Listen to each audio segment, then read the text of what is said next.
விழா காலங்கள் எல்லாம் வேலவன் ஸ்டோர்ஸோடு.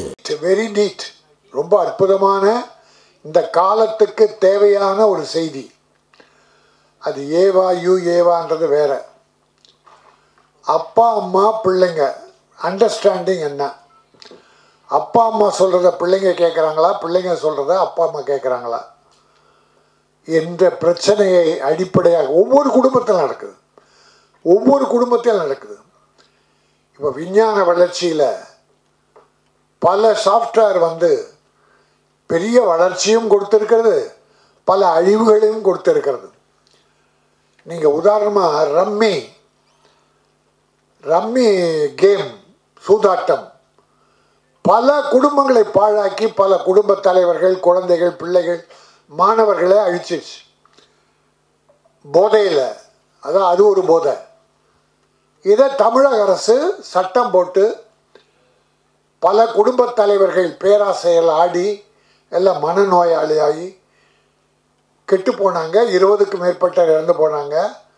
சட்டமன்றத்தில் சட்டம் இயற்றி அதை ஆளுநருக்கு அனுப்பி வைக்கிறாங்க ஒப்புதலுக்காக. அப்புறம் அது கோர்ட்டுக்கு போகுது, கோர்ட் என்னமோ சொல்லுதுன்னு வச்சுங்க. ஆனால் அந்த ஆளுநர் இந்த கேம்பிளிங் நடத்துகிற அந்த முதலாளியோடு பேசுகிறார், தனியாக கூட்டம் போட்டு பேசுகிறாராம். அது எந்த வகையில் நியாயம்? குடும்பத்தை கெடுக்கிற இது. மற்ற அரசியலுக்காக நம்ம தயாராக இல்லை. அது இப்படி சில நடக்குது. ஒரு ஜட்ஜு ஒரு தீர்ப்பு கொடுத்துருக்கார், சுப்ரீம் கோர்ட் ஜட்ஜ். குடும்ப கலாச்சாரம் எங்கேருந்து கெட்டு போகுதுன்றதுக்காக இந்த சின்ன உதாரணம் சொல்கிறேன். ஒரு தீர்ப்பில் ஒரு ஜட்ஜு தீர்ப்பு கொடுக்குறாரு கணவன் மனைவியில். அந்த மனைவி விருப்பத்தோடு இன்னொருவரோட போனால் அது தப்பு இல்லையா? Judgement supreme court. இதுவாக நம் கலாச்சாரம் எப்படி சீர்கெட்டு போச்சுன்னு இருக்கு. அதுக்காக 1-2 உதாரணத்தை கேள்விப்பட்டதை சொன்னேன். ஏன்னா இது ஒரு அருமையான சப்ஜெக்ட், தேவையான சப்ஜெக்ட். இன்னொன்று தாய் பாசம் தந்தை பாசம் எப்படி இருக்குன்றதுக்கு ஒரு சின்ன உதாரணம் சமீபத்தில் ஒரு குடும்பத்தில் நடந்தது. அப்பா அம்மா கஷ்டப்பட்டு பிள்ளைய படிக்க வச்சு கல்யாணம் பண்ணி ஒரு குழந்தை இருக்குது. இப்போ அப்பா இல்லை, அம்மா தான் இருக்காங்க இந்த குடும்பத்தில். 8 வருஷமாக அந்த வீட்டில் நாய் இல்லை, தாய் தான் இருந்தாங்க. இந்த கணவன் மனைவிக்கு பிள்ளைக்கு, இந்த அம்மாவுடைய பிள்ளைக்கு ஒரு நாய் வளர்க்கணும்னு ஆசை. அந்த ஒரு குழந்தை இருக்கு அவங்களுக்கு, ஒரு பெண் குழந்தை. அவன் என்ன சொல்கிறான், நாய் வாங்க போகிறேன். அம்மா சொல்கிறாங்கப்பா வானப்பா, ஃப்ளாட் வீடுப்பா, வேறு எங்கே கிரவுண்டு கூட இல்லை, நாய் அங்கே இங்கே ஓடும், முடி உதிரும், வேணாப்பா அப்படின்னு அம்மா ஒரு அட்வைஸ். அவங்க ஒரு பேராசிரியர், ஒரு கல்லூரியில் பேராசிரியர் ரிட்டையர்ட் ஆனவங்க. நாய் வேண்டாம்ப்பா, பாசம் வைப்போம், அது வேண்டாம். அந்த பிள்ளை என்ன திரும்ப சொன்னாங்க, அம்மா எங்களுக்கு நாய் கண்டிப்பாக வேணும், உனக்கு இஷ்டம் இருந்தால் இரு, இல்லைன்னா போயிடு. சத்தியமா சார், 6 மாதம் ஆச்சு சார். நாய் வேணுமா சார்? பெற்ற தாய் வேண்டாமா சார்? என்ன சார் கலாச்சாரம், எங்கே போகுது? அதுக்கேற்ற மாதிரி நம்ம ஃப்ளாட் வீடு புள்ள ஒரு ரூமில், மனைவி கணவன் ஒரு ரூமில், பொண்ணு ஒரு ரூமில், எல்லாரும் எப்பாவது ஒரு தடவை தான் ஹாலில் இருப்பாங்க. பிள்ளைக்கு ஒரு ஃபோன் வருது, செல்ஃபோனு, அம்மாவுக்கு ஒன்று, அப்பாவுக்கு ஒன்று, பையனுக்கு ஒன்று வருது. 4 பேரும் ஃபோன் எடுத்துக்கிட்டு ஒருத்தன் மாடிக்கு போகிறான், ஒருத்தன் வராண்டா போகிறான், ஒருத்தன் தெருவுக்கு போகிறான், அம்மா சமையல் கட்டில் போகிறாங்க. அண்டர்ஸ்டாண்டிங் இல்லை, என்ன பேசுகிறான்னு யாருக்குமே தெரியல. இப்போல்லாம் முன்ன அப்பா அம்மா மாப்பிள்ளை பார்த்து பொண்ணு கல்யாணம் வச்சு நிறைய நடந்தது, நல்ல பண்பாடு. ஆனால் இப்போது அப்பா அம்மா பொண்ணுக்கு மாப்பிள்ளை பார்க்குறாங்க. திடீர்னு இந்த பொண்ணு ஒரு மாப்பிள்ளையை கூப்பிட்டு அப்பா இவர் தான் என் புருஷன், கல்யாணம் முடிச்சுட்டு நிற்கிறான் சார். அப்பா அம்மா ஒன்றும் இல்லை.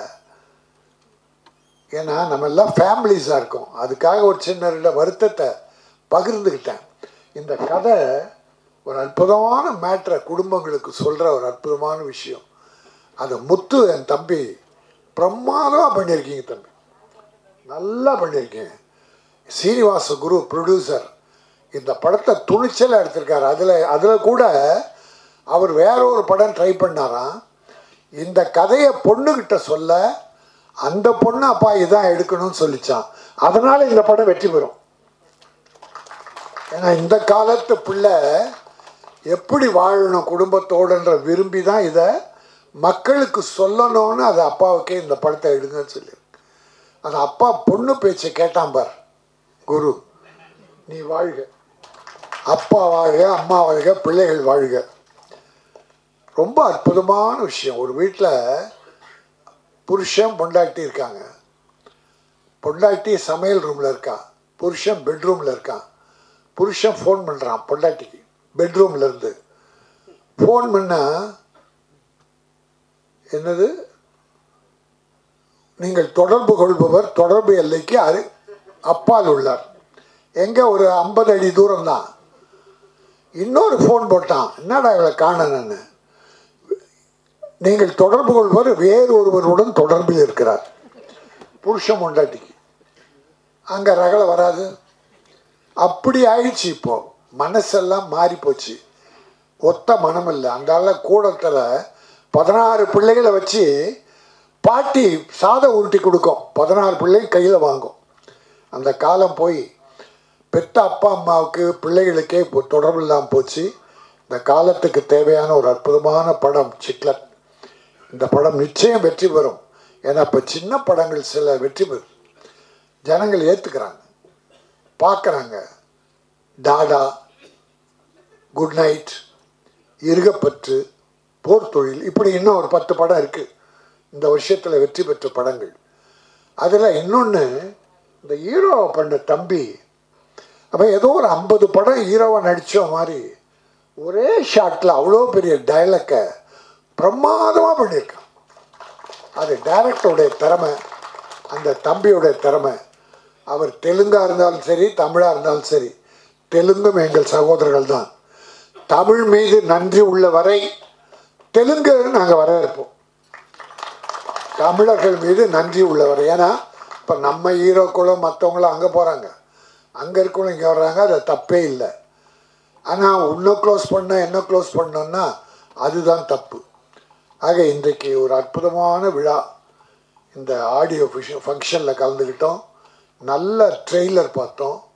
ஒரு பானை சோற்றில் ஒரு சோறு எடுத்து அப்படி நசுக்கி பார்த்தா பானை சோறு வெந்ததாக வருத்தம்.